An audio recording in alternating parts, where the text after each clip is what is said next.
It is early morning in the Palau Islands. Young girls are at the Korora Bai learning the songs of their ancestry. They are taught carefully by a wise Palauan woman who watches and listens patiently. She wants to make sure they know this important aspect of Palauan culture. She knows that someday these girls will be women and will have to pass this traditional knowledge to their children. The ocean surrounding Palau's incredibly beautiful rock islands is like glass, the tranquility broken only by the light drone of an outboard engine. In a small boat, two men on a self-appointed mission. They are looking for historic treasures, gems that have been hidden beneath the sea for portions of 5 decades. In many cases, no man has seen or visited them since they were sunk during a World War II air attack. This quest is a labor of love for the two adventurers. They have spent years seeking out the whereabouts of these coral-laden hulks and won't be satisfied unless they have uncovered the mysteries that remain submerged with the lost fleet of the Rock Islands.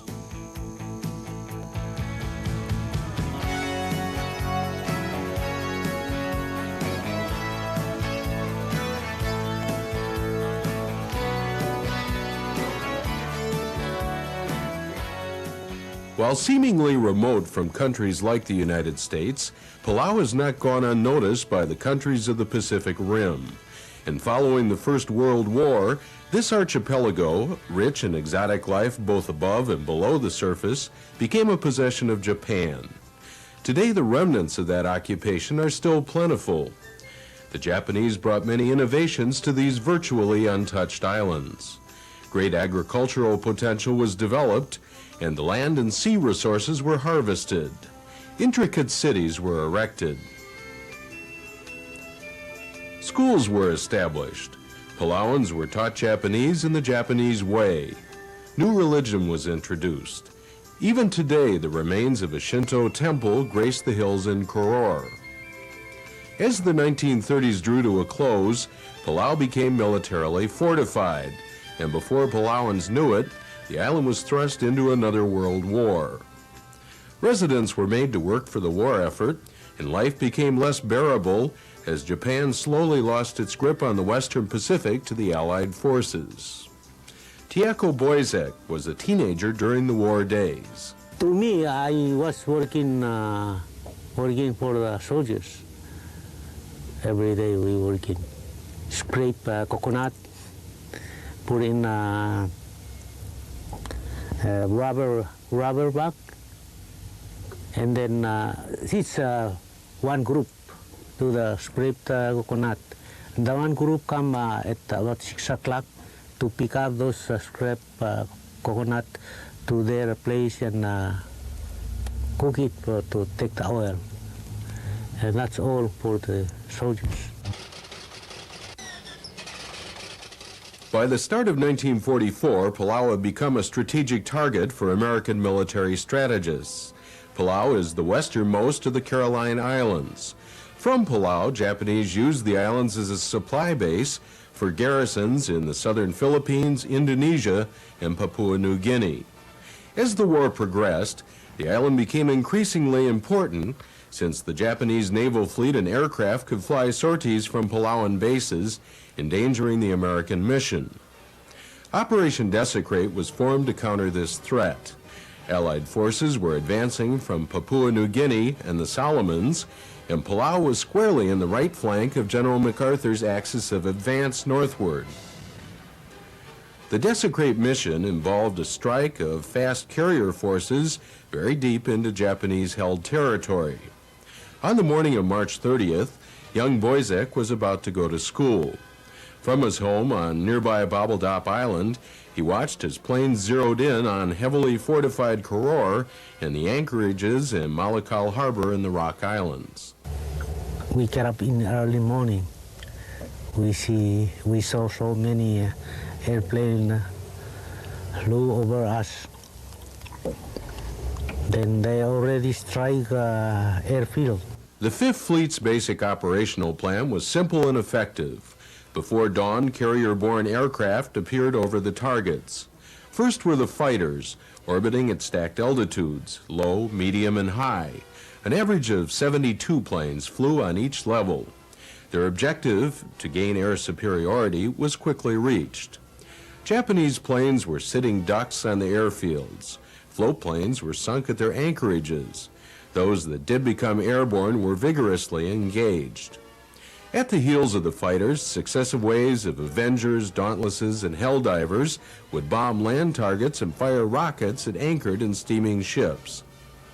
On pullout, any target was fair game for strafing, especially anti-aircraft batteries.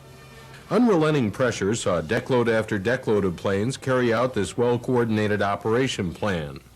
During the 2 days of March 30th and March 31st, 1944, the superior performance of the Americans was overwhelming.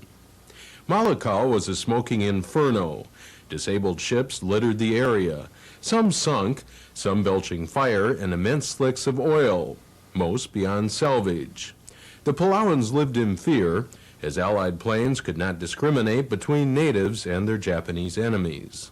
One soldiers came to our place, we working place, and then he tried explain that the American people really no good, because if they catch you, they don't kill you with a gun. They tie your leg, both leg with one side another horse, one side another horse, and they just pull and kill you. We really scared the American, and that time we hear that Japanese.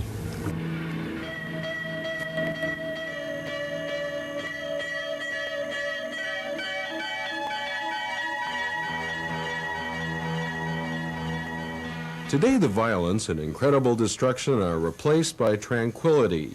The diver is immersed in the silence of the blue ocean, descending onto a shadow world which soon reveals the features of a great ship. Resting at bottom, they are at peace, adorned in magnificent coral growth. It is these transformed hulks that have brought together two men from very diverse backgrounds. Francis Torbiong, a Palauan businessman, explorer, and adventurer, and Klaus Lindemann, a marketing manager for an Indonesian corporation and noted shipwreck author of Truck Lagoon fame. But they soon found they have much in common. I have run into his books from Truck. I heard people talk about the Klaus in Truck, so I'm not really surprised when he showed up. I knew one of these days someone going to show up and do the work, do a lot of major work. I came here really on a purely vacational basis. I just wanted to enjoy the diving. I heard so much about it, and I knew Francis' name for a long time ago.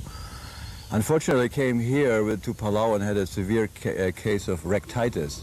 So I immediately infected Francis, and we, ever since, after I did all these beautiful dives on the walls, I asked Francis to show me some of the wrecks, and he pointed out the wrecks he found himself, and we were diving every wreck known then. Their self-appointed mission started in late 1987 and was to ultimately culminate in a book. Accuracy for history's sake was the goal, to locate, identify, and describe the historic treasures of Palau, a goal for which they sacrificed money and time and became obsessed.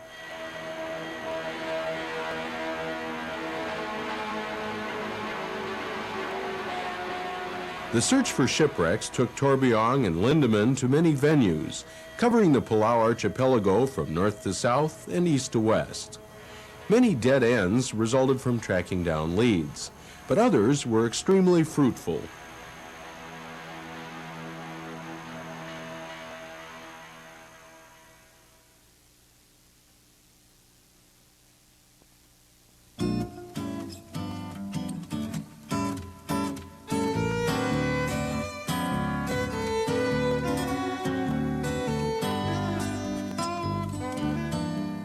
A search for sunken ships is not necessarily conducted on the ocean.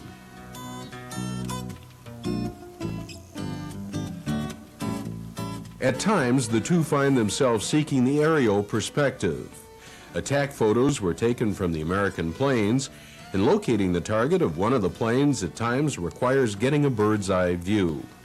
I wish we just have an airplane ourselves, we can fly the altitude where the pilots were flying, and really get the feeling of this ground. Reenact it. Reenact on it, so we can really say where is the wreck, what is the wreck. And we've been working for many years, and we're still finding out there's a lot more wrecks. The quest for the shipwrecks often requires a plane to see wreck sites from the air. That is how the reefer and the Gozan were found. Francis chartered the plane for a morning or whatever it was, and we flew circles around it, and then all of a sudden he says in Malacca anchorage, "Hey, what's this?" There was a big, huge net in a certain shadow, and we didn't know about this, so next day we went there and we dove in this, and lo and behold, there was the reefer. While some of the wrecks are upright and fairly intact, others are twisted hulks. Many were salvaged after the war and indiscriminately blown apart. Others were destroyed by massive explosions during the attack. It takes a keen eye and a lot of patience to figure out just what happened and just which ship it is. Well, it's a little bit like Sherlock Holmes, elementary. You know, if you have to know a little bit about ships and how they were built and what they do and what a bomb does, what a torpedo does, and what an internal explosion means when ammunition goes off. And in most cases we are able to put the pieces together. It gets a little bit difficult if the salvagers have blown the ship apart, because you really don't know the difference between a salvager and a real bomb. Mangled wrecks present a definite challenge, but two ships in Palau are totally upside down. Exploration can be described as disorienting at best. The Teixeira Meru's hull has become a garden of sea whips. Outside it is a marvel to explore.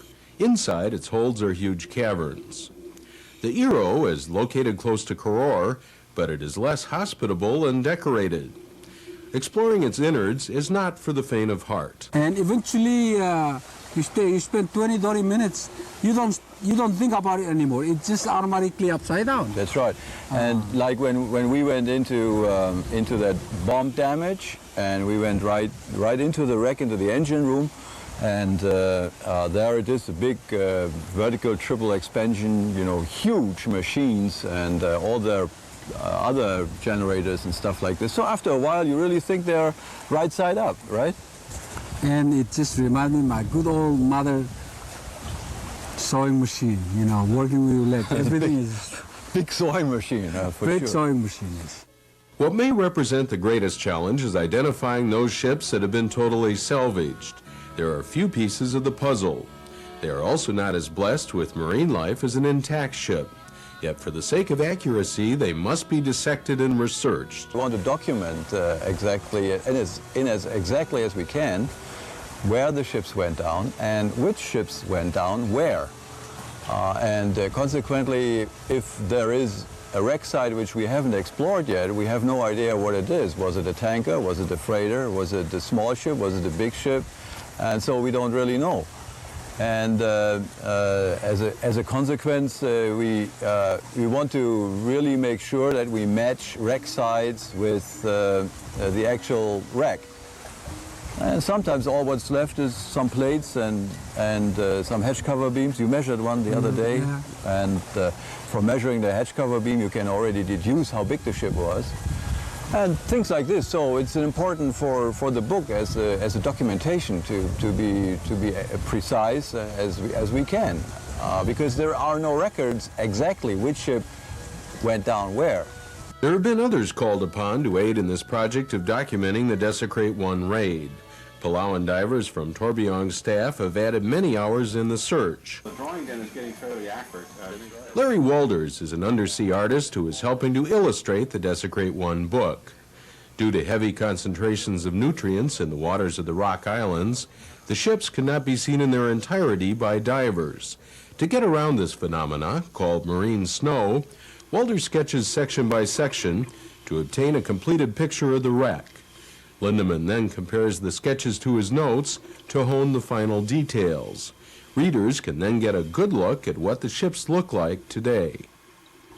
The reward of this work, finding an untouched shipwreck, one that has not been visited by man since its sinking on those fateful days of March 1944. One such ship was the Chuyo, It was discovered amazingly close to the main boat channel near Malakal Harbor. It's an undersea garden of sponges, clams, brilliant reef fish, and black coral.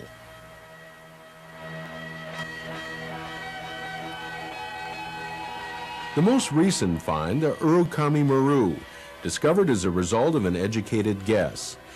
It was just Lindemann and Boyzek in the boat on the morning of April 6, 1990. We are right here right now, okay? And we want to go here where the Matuai is, so we want to go try to hit this spot, this area. That's right. So we are right. We are looking right into this area. That is this little island there, the south side of it. Okay. So we have to find an echo of some. So I said, just go the straight line, and I had figured out in my room with a straight line that this would lead us over that particular spot. So we went, and Tjekel just got his boat into planing, and we were not gone for 10 minutes, and all of a sudden we had a very, very sharp spike in the recorder. And I asked Tjekel sort of politely to turn around, which he did, threw my gear almost overboard and me following it.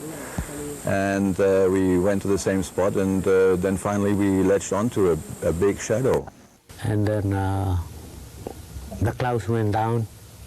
We dropped the anchor, and the clouds went down, and came up and said, yeah, this is a rig. And by being curious, I figured I'd, just look over the stern, see whether there would be any name.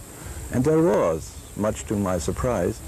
I could figure out the letters R-A-K-A in that sequence, Raka. And I had a long decompression time, so during that decompression time I had ample time to think what kind of ship contains the word Raka. So next day we come here, check again, and found the name on the stern. It's Urakami. After 4 years of search and research, Lindemann feels confident most of the victims of Desecrate 1 have been found.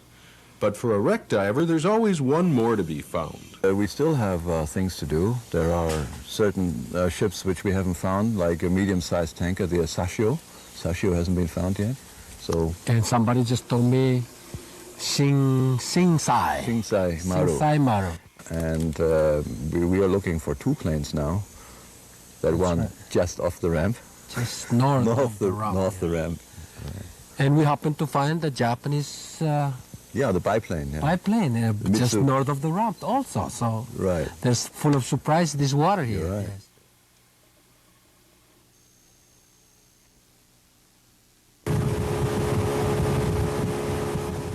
Kyangle Atoll may be one of the tropical wonders of the world. Its pristine natural beauty is without rival. It sits north of Palau's mainland. As the island Bobbledop slowly disappears on the horizon, the Kyangle Atoll will appear. On a clear, flat day, a boat driver can see the reflection of the reefs surrounding the atoll and actually navigate using the clouds in the sky. North of Kyangle is Velasco Reef. Some speculate there is oil beneath the sunken atoll. Torbjörn and Lindemann wanted to explore this site, but first, proper respect had to be shown to Kyangle's chief, who promptly bowled Lindemann over by reciting a German phrase that he could have learned only prior to the First World War. Ali! Der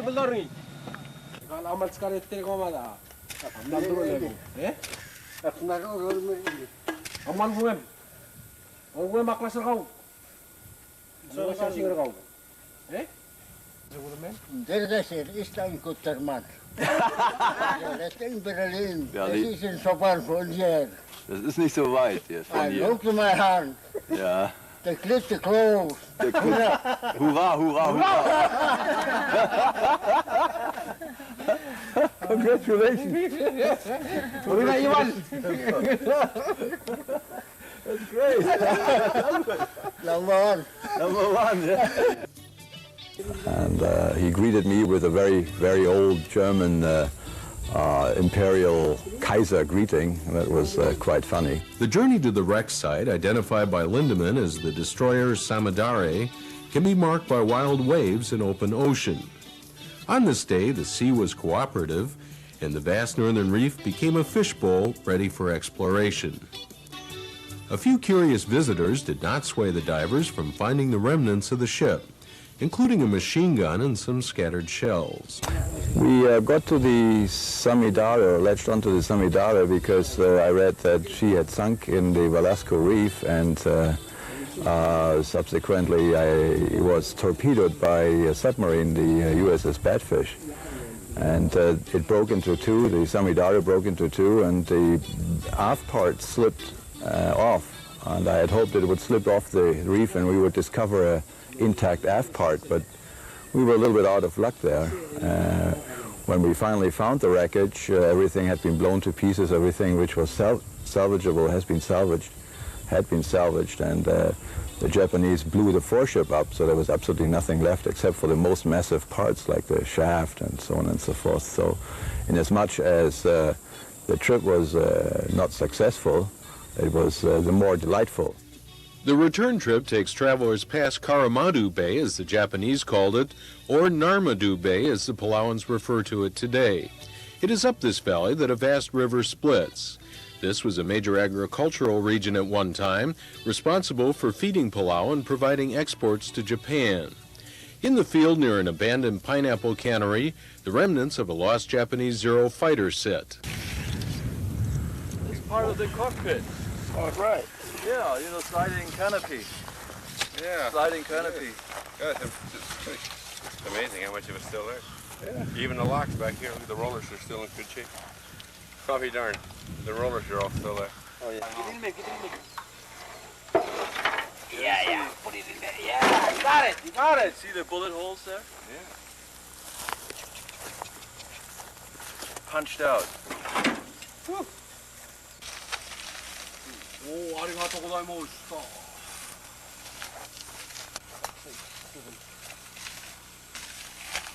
What's that? Cock size. Yeah, same as Malahal lighthouse. Same as Urakami. High on a hill overlooking the bay, huge guns, the same as those on the Urakami Maru, guard the lush jungles below. Through talk with village elders, Torbjorn gathers bits and pieces of information that may result in finding a lost ship. Their recollections provide valuable oral history to the Palau wreck research. I sort of get this coconut news vine going around in town. Said the wreck was sunk here, the wreck was sunk there. Then he finally showed up, and then we put it all together. So what we do, I sort of try to feel the conversation that I pick it up from other people, and then we look at the chart and sort of think about if the captain were around, how he moved the ship. You know, if I'm the captain of this vessel, how I'm going to hide, or where shall I anchor the boat? It is along this river that the Kiko destroyer sits. The thick mangroves filter the rich nutrients that run off the hills. It is in this lush setting that Palau's saltwater crocodiles thrive. They are found here in greater numbers than anywhere else. This adds to the suspense when divers enter the low visibility of the brackish green water to check the condition of the small destroyer that is scattered along the slope to about 80 feet below. She was running together with the subchaser out to the pass, and got strafed by hellcats to the extent that she had a lot of oil, lost a lot of oil, and probably also had some fatality. So the skipper decided not to pursue the outside to the pass, but turn around together with the subchaser and went to, what is it, Karamadu Bay? Yeah? That's right. Midships, you have a gun platform, but the actual 12-centimeter gun, which was the original armament, was removed and a 25-millimeter anti-aircraft gun installed in its stead. And there is a lot of, what is it, 2 boxes of ammo? Yeah, I think so. 2 boxes of these 25-millimeter anti-aircraft ammunition.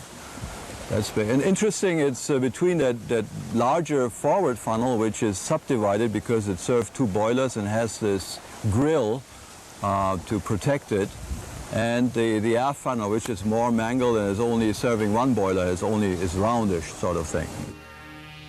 With their book finished, the quest is all but complete, but there is still one challenge, that of ongoing conservation and preservation of the historical and marine treasures of the shipwrecks of the lost World War II fleet. During our lifetime, we have destroyed enough of anything that nothing remained for our children. Right. And it's a great thing that we can preserve these things for our future people and children. You see, once I said, a wreck is a little bit like an abandoned house. I would go a step further. I would say a wreck in a way is a time capsule.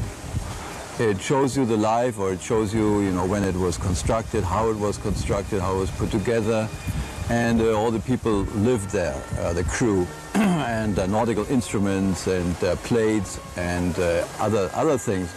Trivial things sometimes, but nevertheless they're there.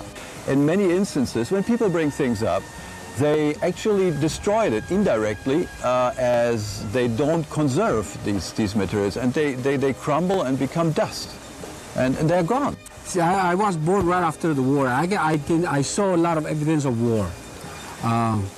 So when we talk about the wrecks, I can sort of relate it to that. Right. When I think of my children, they have no relationship to the last war. Maybe they talk about the present war. So it has very sentimental value to me that I want to share and live for my children.